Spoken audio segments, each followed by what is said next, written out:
તો આજે અમારી સાથે એક બહુ મોટો સ્કેમ થતા અમે બચી ગયા છે. કેમ, હું વિડીયોમાં તમને આગળ કહું છું. હેલો ફ્રેન્ડ્સ, સ્વાગત છે તમારું આજના મારા મિની વ્લોગમાં. મારું નામ મમતા જોશી છે. હું એક હાઉસવાઈફ છું, એક મધર છું અને સાથે સાથે પાર્ટ ટાઈમ જોબ પણ કરું છું. જેમ કે મેં આગળ કીધું કે આજે અમારા જોડે એક સ્કેમ થતા બચી ગયો, એક ફ્રોડ થતા અમે લોકો બચી ગયા. કેમ,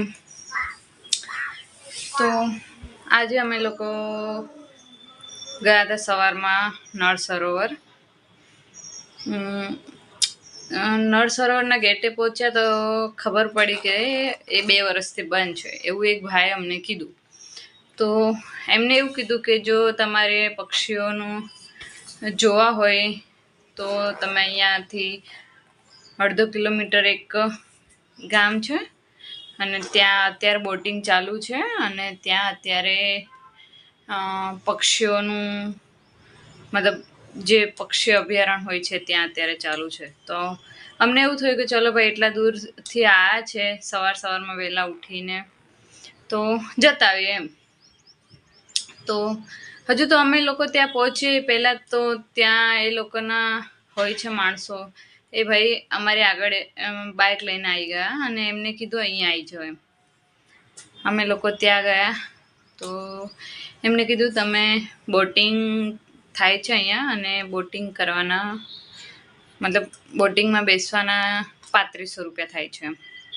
તો અમે કીધું કંઈ વાંધો નહીં. તો પછી અમે એવું બી પૂછ્યું એ લોકોને કે અહીંયા અમને જોવા મળશે પક્ષીઓ એમ.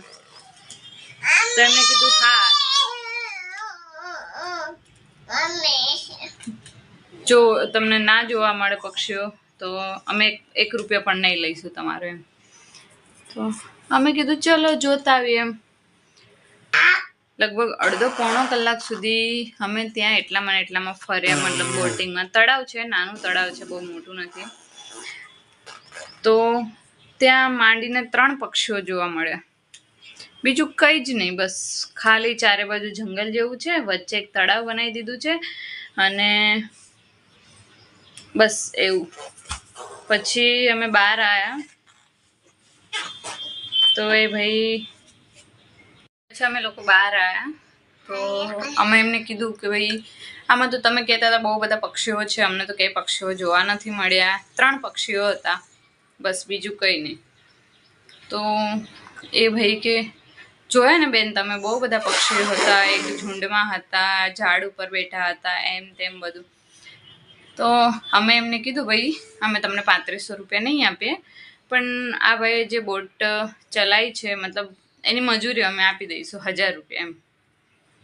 તો એમને કીધું 1000 રૂપિયા ના હોય ને જે મેન માણસ હતો એમને એવું કીધું 1000 રૂપિયા ના પોસાય અમને ને મેં તો અમારા બધા બોટિંગવાળાને પૈસાઓ આપી દીધા છે ને એવું બધું બાના કરવા માંડ્યું.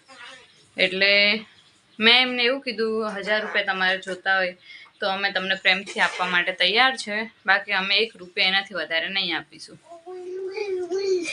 તો એમને 1000 રૂપિયા ના લીધા અમારી જોડેથી. એમને પૂરા પૈસા જોતા હતા. એમને એવું લાગ્યું આ લોકો બહારથી આવ્યા છે, અમને કશું ખબર ના પડે એટલે ફ્રેન્ડ્સ, મારું આ ટોપિક ઉપર વિડીયો બનાવવાનો મતલબ એવો જ હતો કે ભાઈ તમે લોકો મતલબ ક્યાંય બી જાઓ તો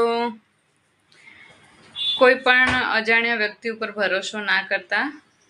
બસ એટલા માટે મેં વિડીયો શૂટ કર્યો છે. Thank you so much.